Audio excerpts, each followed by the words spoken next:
গল test জয়ের জন্য শেষ দিনে শ্রীলঙ্কার চাই ২৮৮ রান, ভারতের চাই ৬ উইকেট। দুর্দান্ত একটা শেষ দিনের প্রতিশ্রুতি কিন্তু দিচ্ছে, কিন্তু বৃষ্টি না বিরসিকের মতো বাধা দিয়ে দেয়। মানে গলে টেস্ট হবে, বৃষ্টি হবে না সেটা তো আর হয় না। এইবারও এই ভারত শ্রীলঙ্কা টেস্টের ৪ দিন জুড়েই বৃষ্টি বিভিন্ন সময়ে বেরসিকের মতো নাক গলিয়ে দিয়েছে। এখন এই লাস্ট ডেটার খেলাতেও যদি তাই হয়, তাহলে ভারত বেশি ডিসঅ্যাপয়েন্টেড হবে নাকি শ্রীলঙ্কা? পঞ্চম দিন খেলা শুরু হওয়ার আগে কোন দল জয়ের জন্য ফেভারিট, এবং সেইটা চতুর্থ দিনের এই খেলার গতি প্রবাহে কিভাবে ঠিক হলো? এই ফোর্থ ডের আসলে মোমেন্ট অফ দ্য ডে কোনটা?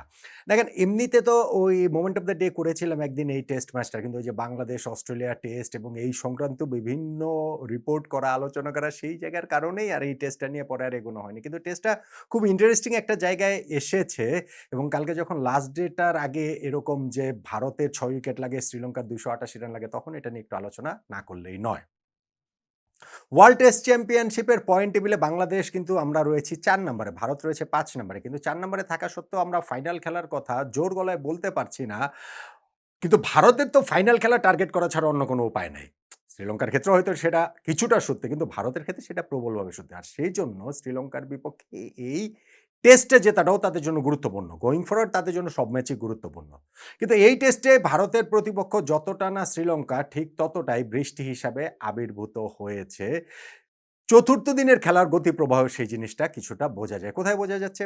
ধরেন, প্রথম ইনিংসে ভারত ১৭৮ রানের লিড নিয়েছে, এবং সেকেন্ড ইনিংসে সেই ভারত তারা খুব দ্রুত গতিতে রান তোলার চেষ্টায় ১৯৩ রানে অল আউট হয়ে গেছে। যদিও ভারতের সেটাতে খুব একটা যে তারা মাইন্ড করেছে ব্যাপারটা তা নয়। কেননা এই দিনের খেলার শুরুতেই থার্ড বলটাতেই আউট হয়ে গিয়েছিলেন কাট করতে গিয়ে যশস্বী জয়সওয়াল। তখনই ভারতের ইনটেন্টটা বোঝা গিয়েছে।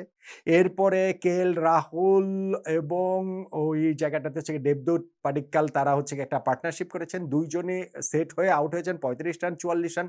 মাইন্ড করবেন না। তবে ভারতীয় ইনিংসটায় আসলে ৩ জন মাত্র ব্যাটসম্যানই ডাবল ডিজিটে পৌঁছেছেন। ওই যে ২ জনের কথা বললাম, কেএল রাহুল, পাডিক্কাল, আর সঙ্গে হচ্ছে গিয়ে ঋষভ পান্ট। ঋষভ পান্ট পান্টের মতোই একটা ইনিংস খেলেছেন। ৬৯ বলে ৬৬ রানের একটা ইনিংস খেলেছেন। যে ইনিংস ৮ টা ৪ মেরেছেন ও ২ টা ছক্কা মেরেছেন। সেই ২ টা ছক্কার সেকেন্ড ছক্কাটা আবার সিগনিফিক্যান্ট, কেননা তার মাধ্যমে টেস্ট ক্রিকেটে ১০০ নাম্বার ছক্কা তার হয়ে গেল। টেস্ট ক্রিকেটের ১৫০ বছরের ইতিহাসে কেবলমাত্র ৪ জন ব্যাটসম্যানের এই ১০০ ছক্কা রয়েছে। বেন স্টোকস কত ১৩৬ নিয়ে সবচেয়ে উপরে রয়েছেন। ব্রেন্ডন ম্যাকালামের ১৬০ টা রয়েছে, ১০০ অ্যাডাম গিলক্রিস্টের অস্ট্রেলিয়ার, এবং এই ১০০ ছক্কা হয়ে গেল ভারতের ঋষভ পান্টের। কিন্তু বাকি ৩ জনের চেয়েই ম্যাচ সংখ্যা বলুন, ইনিংস সংখ্যা বলুন, ডেবু হওয়ার পরে সময়ের সংখ্যা বলুন, কিংবা ধরেন হচ্ছে গিয়ে বল ফেস করার সংখ্যা বলুন, সবকিছুতেই আসলে ঋষভ পান্ট অনেক এগিয়ে। ৫১ নাম্বার টেস্টের ৮৯ নম্বর ইনিংসেই তার এই ১০০ ছক্কা হয়ে গেল। তার ওই ইনিংসটা ২৮ রানে থেমে যেতে পারত ধনঞ্জয় ডি সিলভা। তিনি একটা টাফ চান্স ছিল, সেটা মিস করেছেন।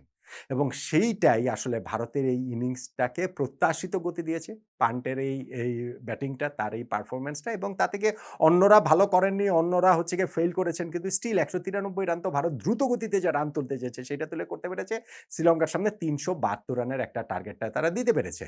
এখন প্রথম ইনিংসে ১৭৮ রানে এগিয়ে থাকার পর সেকেন্ড ইনিংসে দ্রুতগতি খেলার কারণ হচ্ছে গিয়ে ওই একটাই বৃষ্টি বাধা। আজকের দিনেও বৃষ্টি বাধা দিয়েছে, বাগড়া দিয়েছে। ফলে ওই শ্রীলঙ্কার সামনে আসলে ৩৭২ রানের টার্গেট যে ভারত দিয়েছে, সেইটা একই সঙ্গে টাইমটাও মাথায় রেখে যে বৃষ্টি-টিষ্টি মিলিয়ে পুরো সময় তো আর খেলা হবে না। যতটুকু খেলা হয় তার মধ্যে শ্রীলঙ্কাকে দ্বিতীয় ইনিংসে অল আউট করতে পারে কিনা, এবং সেকেন্ড ইনিংসে ভারতের শুরুটা কিন্তু আসলে দুর্দান্ত হয়েছে। ২১ রানের মধ্যেই শ্রীলঙ্কার ৩ উইকেট তারা তুলে নিয়েছিল।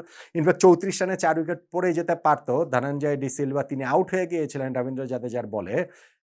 কিন্তু দেখা গেল জাদেজার সেটা হচ্ছে কিন্তু ওভারস্টেপ করে ফেলেছিলেন। নো বল তার হয়ে গিয়েছে। ফলে ধনঞ্জয় দিন শেষে নট আউট রয়েছেন। যদিও এরপরে আরো একটা উইকেট শ্রীলঙ্কা হারিয়েছে। ৪৭ রানে তাদের ৪ উইকেট পড়েছে। তারপরে বাকি সময়টুকু তারা পার করে দিয়েছে অবিচ্ছিন্ন একটা ৩৭ রানের পার্টনারশিপে। ৪ উইকেটে ৮৪ রান নিয়ে শ্রীলঙ্কা দিনের খেলা শেষ করেছে। ফলে ফিফথ ডেতে তাদের জয়ের জন্য আর ২৮৮ রান প্রয়োজন। ভারতের জয়ের জন্য শেষ ৬ উইকেট প্রয়োজন। বল যখন এই যে একটুখানি পুরনো হয়ে যায়, তখন কিন্তু ভারতীয় বোলাররা হচ্ছে গিয়ে স্ট্রাগল করেছেন। প্রথম ইনিংসেও আমরা দেখেছি। ফলে সেকেন্ড ইনিংসেও শ্রীলঙ্কা এই জায়গাটাতে তারা একটু আশাবাদী হতে পারে যে না, ভারতকে একটা টাফ ফাইট তারা দেবে। তবে আমার কাছে মনে হয় যে দিনের খেলা যদি হয় ফিফথ ডেতে, যথেষ্ট পরিমাণে যদি হয়, পুরাটা তো আর হবে না বৃষ্টি-টিষ্টি মিলিয়ে, তাতে ভারতই আমার কাছে মনে হচ্ছে জয়ের জন্য ফেভারিট এই টেস্টের, যেইটা তাদের ওয়ার্ল্ড টেস্ট চ্যাম্পিয়নশিপের ফাইনালের সম্ভাবনার দিকে আরেকটু এগিয়ে যাওয়ার জন্য গুরুত্বপূর্ণ। আর এই ফোর্থ ডে এর moment of the day Rishabh পান্ডের ইনিংসটা। ভাই ওইটাই আসলে ডিফারেন্সটা মেক করে দিয়েছে এবং ওইটাই ভারতের এই যে দ্রুত গতিতে রান তোলার কথা এবং সেই জায়গাটাতে ২৮ রানের সময় ধনঞ্জয় তার যে একটা টাফ চান্স মিস করেছেন, সেইটার কথাও আলাদা করে বলতে পারেন অথবা তার ওভারঅল ইনিংসটার কথাই বলতে পারেন। সেইটাই আমার কাছে মনে হচ্ছে যে এই 4 ডেটার